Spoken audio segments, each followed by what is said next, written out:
히브리서는 믿는 우리에게 참 불편하게 읽혀지는 성경 말씀인데요. 왜 그러냐면 예수 믿는 사람 중에도 배교자가 나온다는 것을 정면으로 다루고 있기 때문입니다.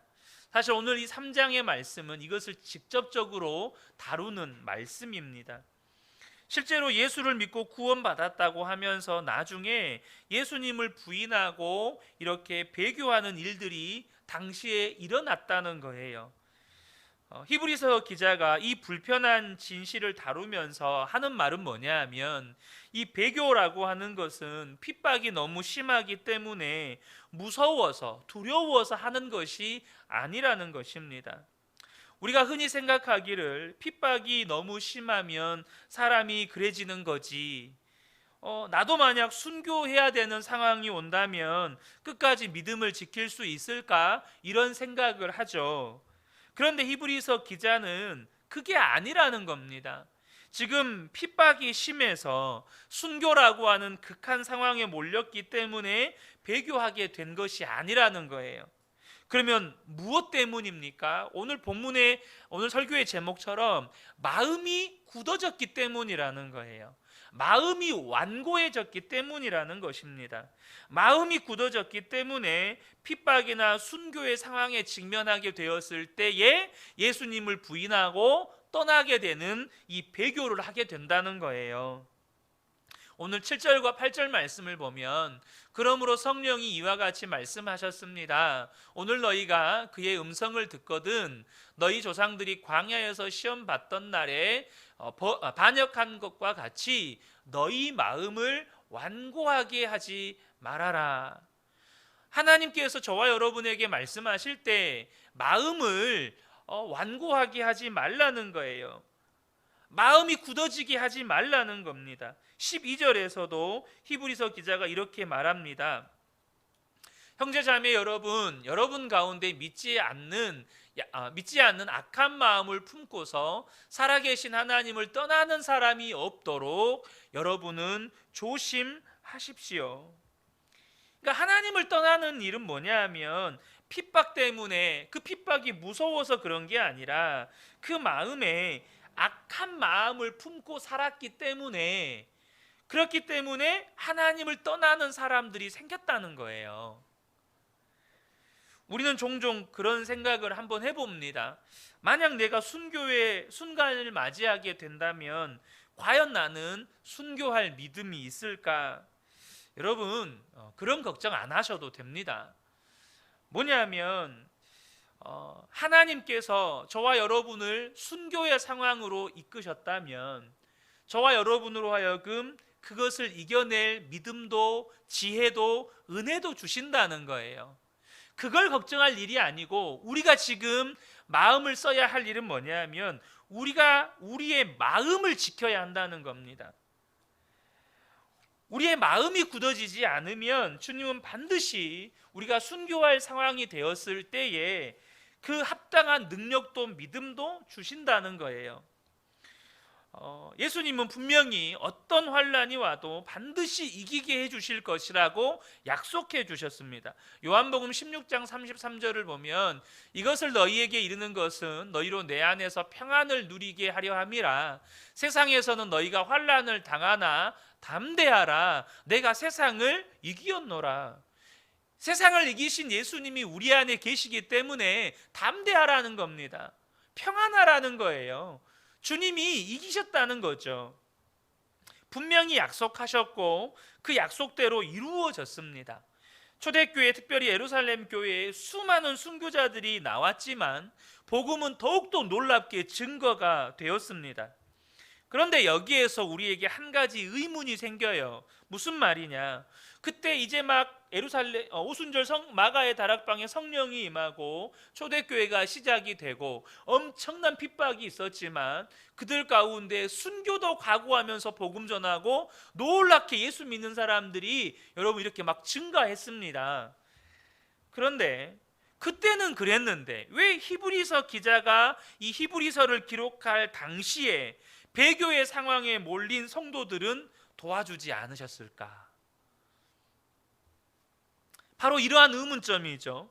그런데 여러분, 오늘 이 본문의 말씀을 볼 때 예수님이 도와주시지 않은 게 아니고 도와주실 수가 없었던 거예요. 이유가 뭘까요?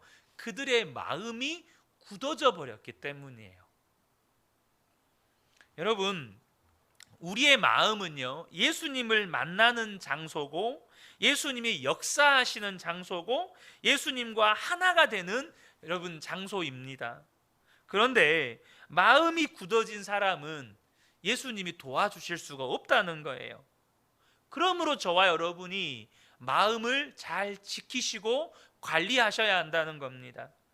하나님이 이스라엘 백성들을 보시면서 늘 답답한 것이 뭐였냐면 그들의 마음이었습니다.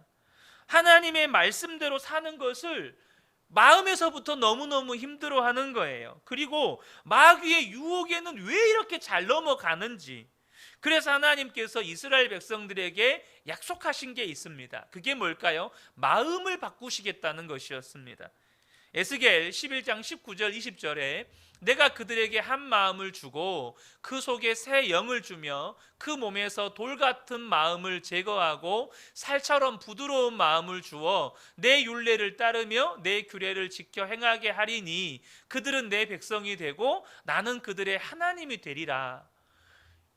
하나님께서 도무지 이 이스라엘 백성들의 마음이 말씀대로 살기를 싫어하고 마귀의 유혹에는 그렇게 쉽게 넘어지니까 약속의 말씀을 주십니다. 성령을 부으셔서 그들의 마음을 살같이 부드러운 마음으로 하나님의 말씀을 기뻐 즐거이 행하는 마음으로 바꾸어 주시겠다는 거예요. 근데 이 예언의 말씀이 오순절 마가의 다락방에서 그대로 이루어지죠. 하나님의 성령이 성도들의 마음에 오셔서 그 마음이 완전히 뒤집어집니다. 그래서 예배드리는 것이 기쁘고 하나님 말씀대로 살고 싶고 죄는 끊어버리고 싶고 주님만 온전히 따라가며 살고 싶은 그런 마음의 상태를 성령 충만이라고 하는 거예요. 그런데 중요한 것은 이러한 마음의 상태가 계속 유지되어야 한다는 겁니다. 오늘 14절의 말씀을 보면요, 우리가 처음 믿을 때 가졌던 확신을 끝까지 가지고 있으면 우리는 그리스도께서 주시는 구원을 함께 누리는 사람이 될 것입니다 라고 말씀합니다. 그러니까 처음 믿었을 때 하나님이 주셨던 그 놀라운 은혜를 끝까지 가지고 있으면 이라고 하는 조건을 붙인다는 말은 뭐냐 하면 이것이 바뀔 수 있다는 말이에요. 그리고 지금 히브리서 기자가 볼 때 그 처음에 받았던 은혜를 다 상실해버리고 마음이 바뀌어버린 사람들이 지금 눈앞에 있는 거예요. 여러분, 하나님이 우리에게 주셨던 이 마음이 바꾸어지는 놀라운 은혜는 내가 지키지 못하면 그 마음은 다시 굳어져서 돌덩어리처럼 되어서 옛날 마음으로 되돌아가 버리는 겁니다. 그럼 배교자들이 왜 배교했습니까? 19절 말씀에 보면 결국 그들이 들어갈 수 없었던 것은, 이것은 영원한 하나님 나라에 들어갈 수 없었다는 의미입니다. 믿지 않았기 때문임을 우리는 압니다. 뭘 말하는 겁니까? 분명히 처음에는 믿음을 가졌는데 어느 순간에 믿음을 잃어버린 겁니다. 왜 그렇습니까? 마음을 지키지 못했기 때문이라는 거예요.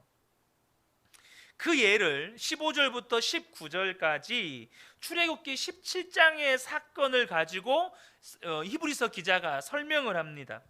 이스라엘 백성들이 출애굽을 하고 이제 광야 생활을 시작을 해요. 그런데 광야길을 가다 보니까 물을 얻기가 너무 힘든 거예요. 너무너무 목이 마르죠. 여러분, 그때에 그들이 물을 달라고 요구하는 것은 비정상이 아닙니다. 그거는 지극히 정상적인 거예요. 지금 모세에게 와서 우리에게 지금 마실 물이 다 떨어졌습니다. 지금 물이 필요합니다. 지금 물도 찾을 데도 없고 어디 사방을 둘러봐도 물 얻을 데가 없으니까 당신께서 하나님께 기도하셔서 물을 달라고 하시면 안 되겠습니까? 여러분, 이렇게 한다면 뭐가 문제가 되겠어요? 문제될 것이 없죠. 그런데 이스라엘 백성들은 어떻게 합니까? 출애굽기 17장 3절을 보면요, 거기서 백성이 목이 말라 물을 찾음에 그들이 모세에게 대하여 원망하여 이르되 당신이 어찌하여 우리를 애굽에서 인도해 내어서 우리와 우리 자녀와 우리 가축이 목말라 죽게 하느냐라고 모세에게 달라듭니다. 지금 그들은 엄청나게 분노하고 목소리를 높여서 모세에게 왜 우리를 여기까지 인도해서 우리 가족들과 가축들 다 죽게 하느냐고 지금 달려드는 거예요. 실제로 모세는 하나님께 저들이 나를 돌로 쳐 죽이겠습니다 이렇게 이야기를 해요. 그런 상황에서 모세가 이스라엘 백성들에게 뭐라고 대답합니까? 너희가 어찌하여 여호와를 시험하느냐라고 모세가 대답을 해요. 지금 당신들이 나에게 와서 소리를 지르는 것은 나에게 하는 것이 아니다. 너희를 여기까지 인도하신 분이 하나님이신 것을 이미 너희들은 다 보았는데 지금 너희들이 하는 이 행동은 하나님이 행하신 것을 다 보고도 지금 너희들이 이렇게 하는 것은 결국에 하나님을 향해서 지금 너희들이 이렇게 하는 것이다 라고 말을 하는 겁니다. 여러분, 무엇을 보여주는 겁니까? 사람의 마음이 굳어지면 할 말 못할 말을 구분하지 못하게 된다는 거예요. 심지어 하나님께도 소리 지르면서 대들어요. 그래서 어떻게 됩니까? 아주 무서운 일이 벌어지는 거죠. 히브리서 3장 11절에 내가 진노하여 맹세한 대로 그들은 결코 내 안식에 들어오지 못할 것이다. 여러분, 얼마나 무서운 말입니까? 이스라엘 백성들이 왜 광야에서 다 죽었나요? 마음이 강팍해질 대로 강팍해져서 이제는 하나님께조차도 할 말 못할 말 원망과 불평을 다 그냥 쏟아내었기 때문입니다. 이게 고쳐지지 않으니까 이스라엘 백성들은 광야에서 다 죽었다는 거예요. 그들은 가데스 바네아에서 어떻게 합니까? 12정탐꾼이 돌아와서 보고를 하는데 10명의 정탐꾼의 보고를 들은 이스라엘 백성들이 차라리 죽는 게 낫다, 그렇게 소리를 지르면서 모세와 아론을 돌로 쳐서 죽이려고 했었습니다. 차라리 여기서 죽는 게 낫다.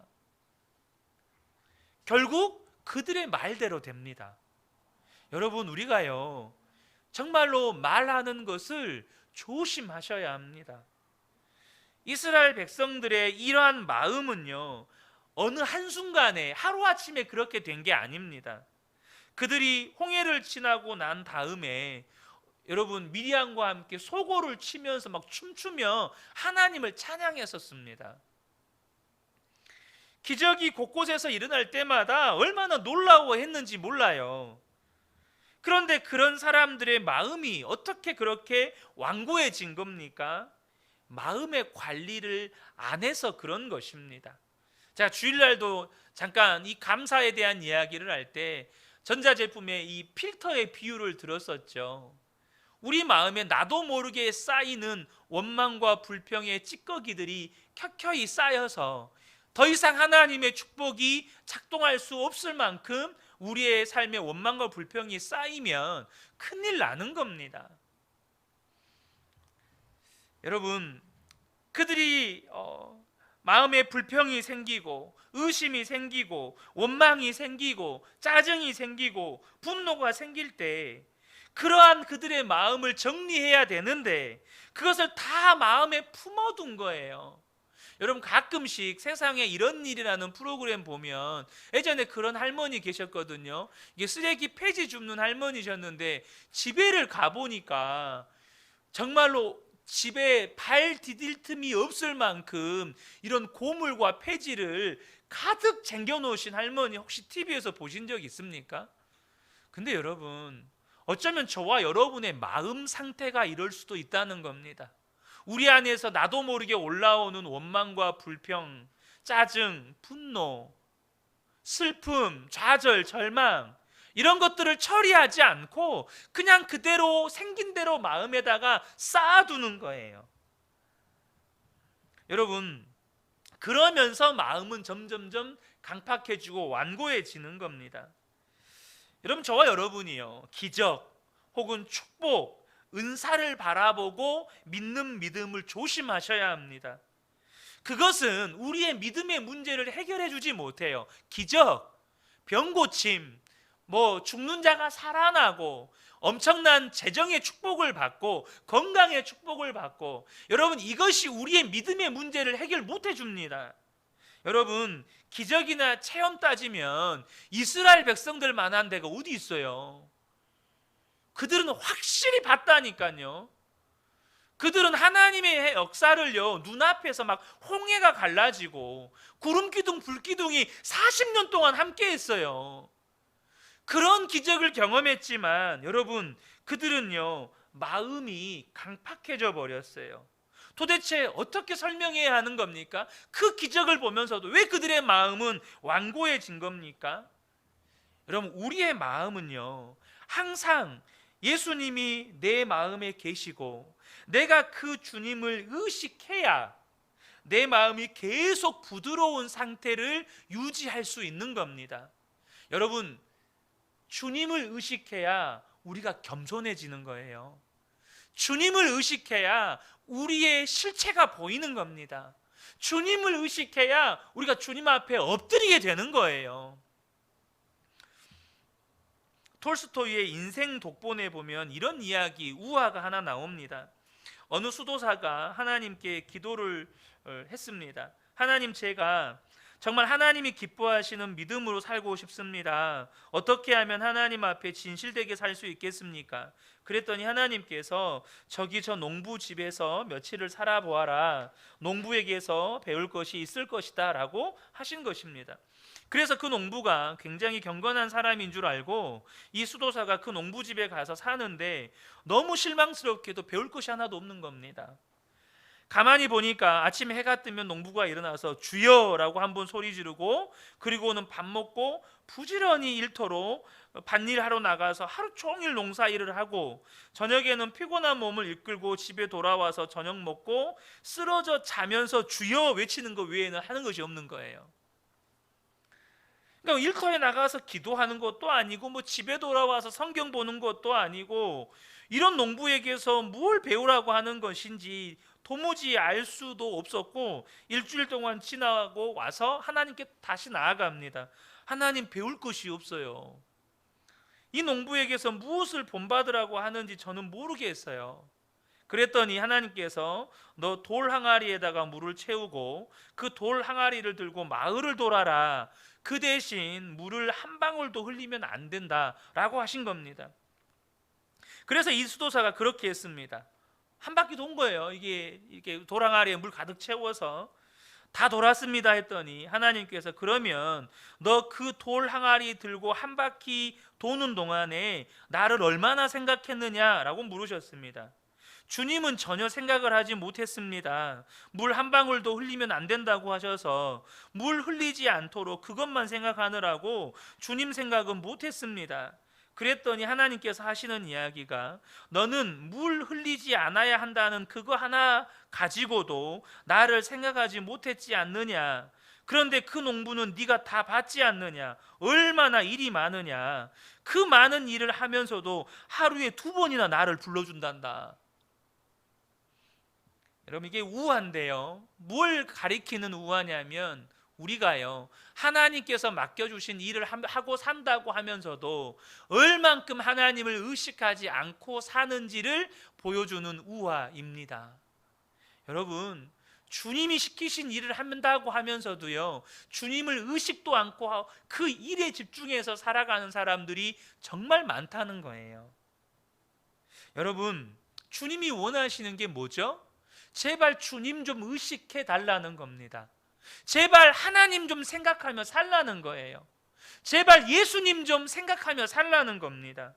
우리의 마음이 왜 굳어지는 겁니까? 마음에 예수님이 계시는데 그 예수님 자체를 의식하지 않고 살기 때문이라는 거예요. 예수님 당연히 우리의 마음의 왕이십니다. 그런데 예수님은 어떻게 우리의 마음의 왕이 되실까요?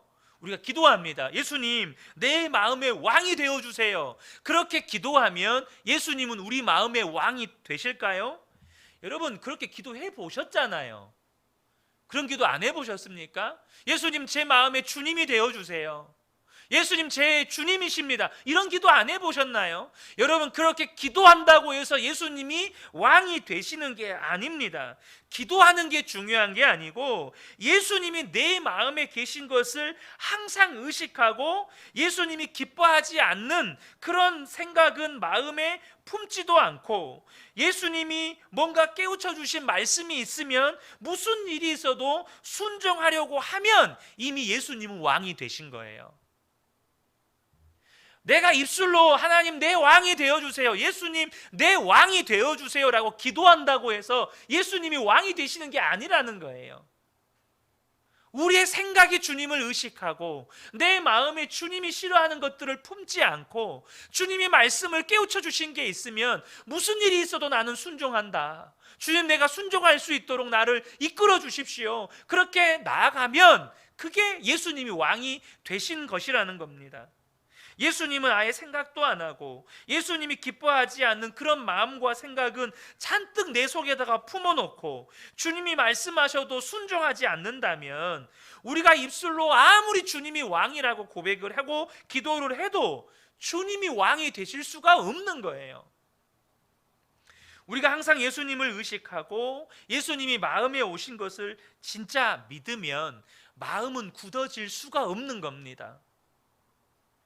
그래서 저와 여러분이 계속해서 지금 해가는 것이 뭐냐면 예수 동행일기 쓰는 거예요. 다른 게 아닙니다. 마음을 점검하자는 겁니다. 주님이 기뻐하시지 않는 것이 내 마음속에 자리 잡지 못하도록 매일매일 점검하고 치우자는 거예요.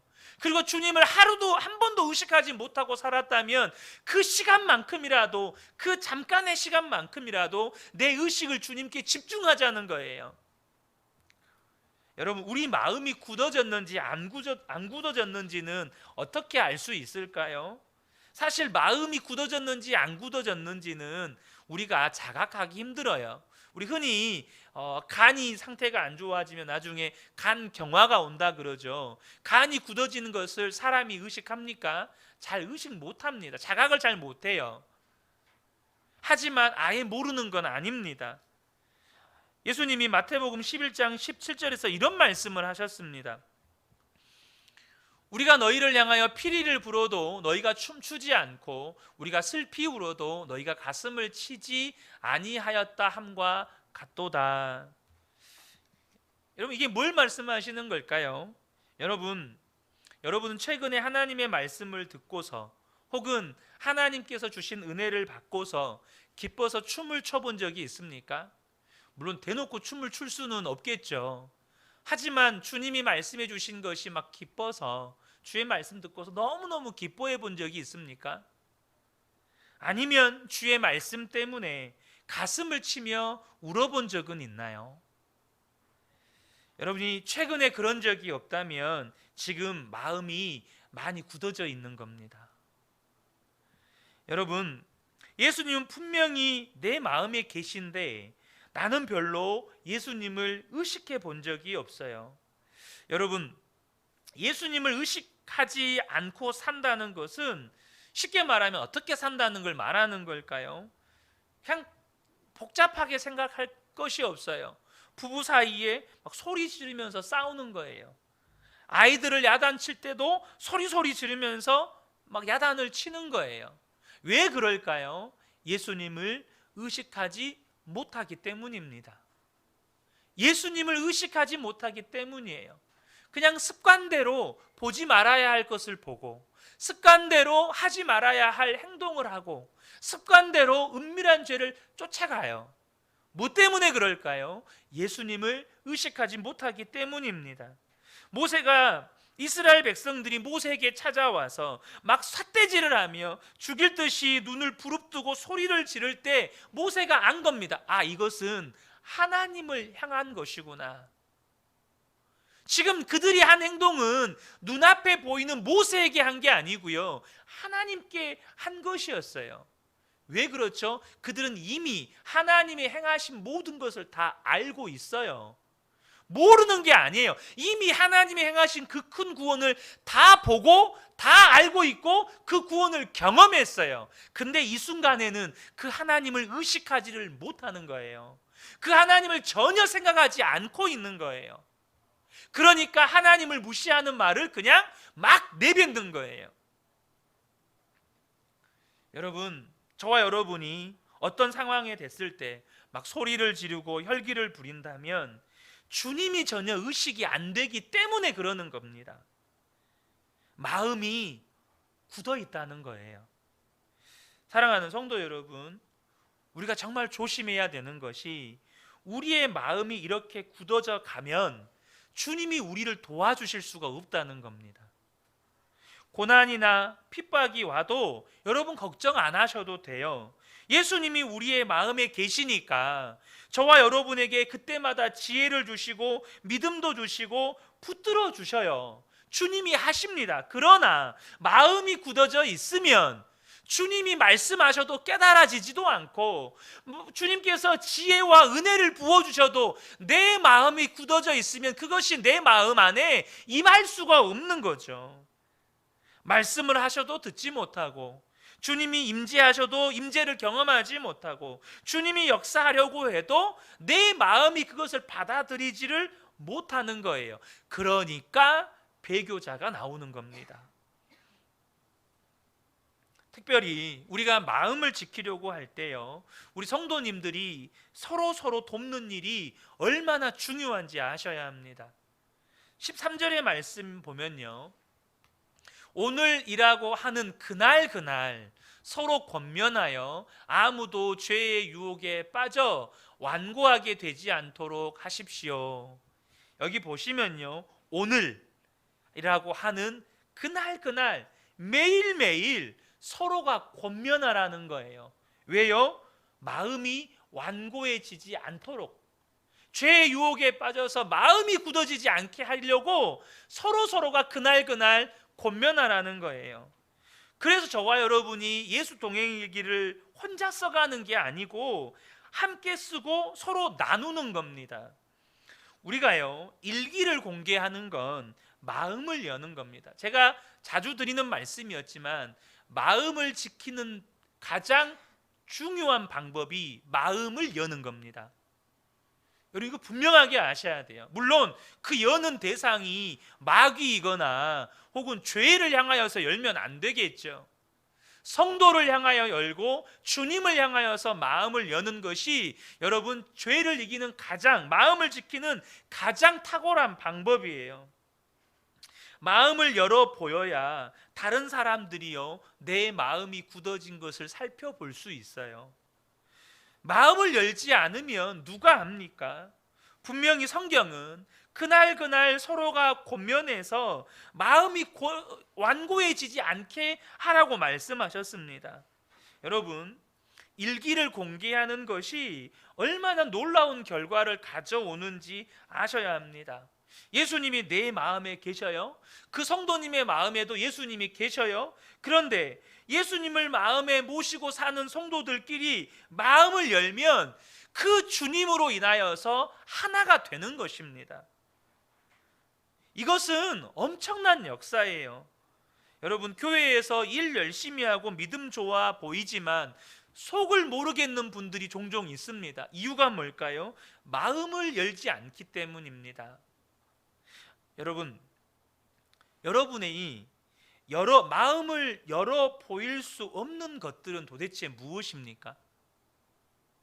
내가 누군가를 사랑해요. 그럼 그 마음 열어 보여요? 안 열어 보여요? 열어 보이죠. 여러분, 우리가 연애에서 사랑에 빠지면 마음은 언제나 열려 있어요. 이미 그 사람의 얼굴만 봐도 사랑에 빠졌구나, 이걸 다 알아요. 내가 누구를 용서했어요. 마음 열어 보여요? 안 열어 보여요? 열어 보이죠. 내가 하나님의 말씀을 따라 선한 삶을 살면 마음을 열어 보이고 싶은 거예요. 왜요? 부끄러운 게 없으니까. 근데 마음을 열어서 보여주고 싶지 않은 것들은 도대체 어떤 것들이죠? 그것들은요, 쉽게 말하면 마귀가 우리 속에 들어와 진을 치고 있는 것들입니다. 반복적인 습관적인 죄들, 은밀한 죄들, 하나님이 정말로 싫어하는 모습들, 그것이 반복되고 반복되어서 내 삶을 갉아매고 있는 것들, 결국은 그렇게 해서 마음이 굳어져 가는 거예요. 여러분, 왜 그런 것을 마음에 우리가 품고 살아야 하는 겁니까? 그런데 여러분, 분명하게 아셔야 할 일은 우리가 마음에 감추어 둔다고 하지만 이미 다 드러난 사실이라는 거 아십니까? 무슨 말이냐? 이미 천국에 있는 허다한 증인들이 다 보고 있어요. 그리고 그러니까 감추고 말 것이 없죠. 또 예수님이 내 마음에 계시니까 예수님이 침묵하고 계실 뿐이지 모르시는 게 아니에요. 무엇보다도 주님 앞에 서는 날 하나도 남김없이 다 드러나게 됩니다. 그래도 공개할 수 없다. 그렇다면 이것은 마귀에게 완전히 속고 붙잡혀 있는 것입니다.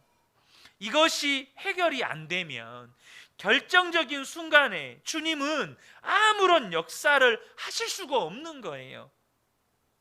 본문에 말씀하시는 주님의 영원한 안식에 들어가지 못한다. 이게 얼마나 무서운 말씀입니까? 무엇 때문에요? 마음이 완고해져서. 분명히 처음에 그 큰 구원을 받았는데 마음이 완고해지는 걸 방치해서 하나님께 원망불평하다가 결국 영원한 안식에 못 들어갑니다. 여러분, 원망과 불평만이 우리의 마음을 완고하게 하는 게 아닙니다. 모든 하나님이 싫어하는 모든 것들은 우리의 마음을 굳어지게 만들어요. 초기 웨슬레 공동체가 영국을 뒤집었습니다. 바로 지금 우리가 세계사나 세계사 시간에 다 배우셨을 겁니다. 명예혁명이라고 우리는 배웠어요. 정치적인 혁명이 일어났는데 무혈혁명으로 영국의 정치가 완전히 뒤바뀐 사건이죠. 웨슬레 공동체가 이 일을 이루어낸 겁니다. 근데 도대체 어떻게 그들은 그런 일들을 이루어낼 수 있었을까요? 그들은 소그룹 리더들이 매주 한 번씩 모여서 기도회를 갖는데요.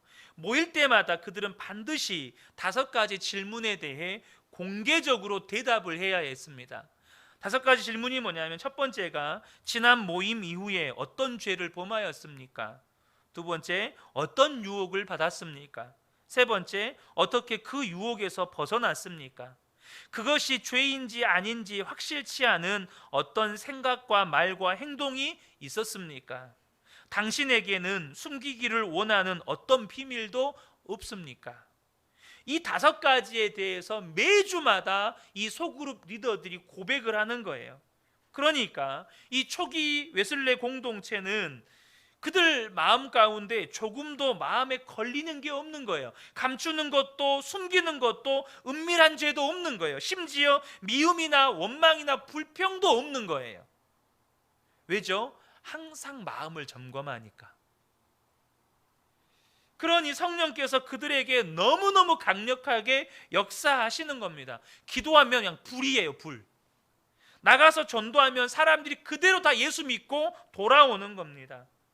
그들이 바로 살면서 기도에 능력이 있으니까 주변에서 엄청난 변화와 부흥이 일어나는 것입니다.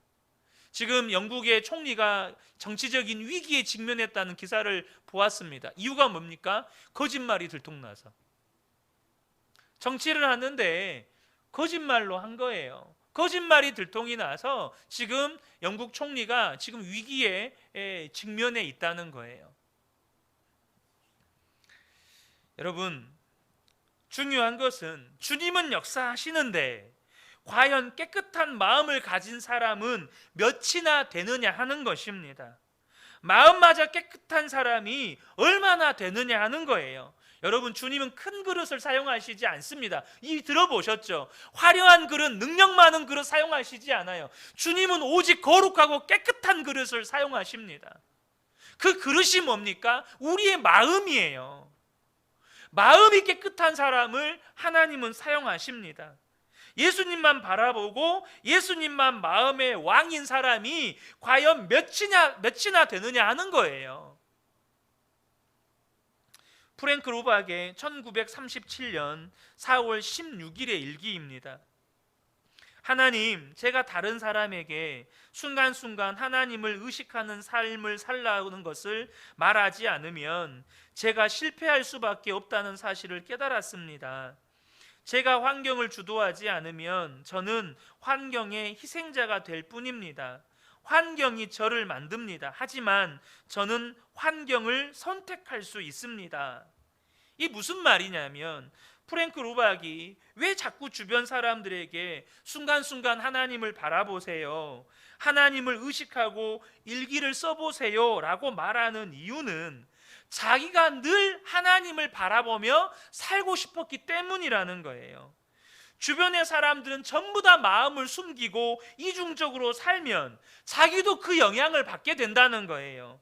나만 마음 열고 살면 나만 이상한 사람 되는 거예요. 그러니까 주변에 있는 사람들도 다 마음 열고 늘 일기를 쓰고 그렇게 살도록 만들어 놓으니까 나도 그렇게 살아가게 되어진다는 겁니다.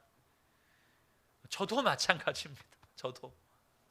제가 왜 우리 성도님들에게 함께 예수 동행일기를 쓰고 또 우리가 함께 나누고 또 우리 함께 주님 바라봅시다 이것을 끊임없이 외치냐면, 제 마음이 굳어지지 않으리라고 누가 보장하냐는 거예요.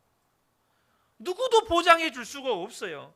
날마다 주님 바라보면서 내 마음 점검하고, 그러려니까 저도 우리 남자 성도님들한테 예수 동행일기를 공개하는 겁니다.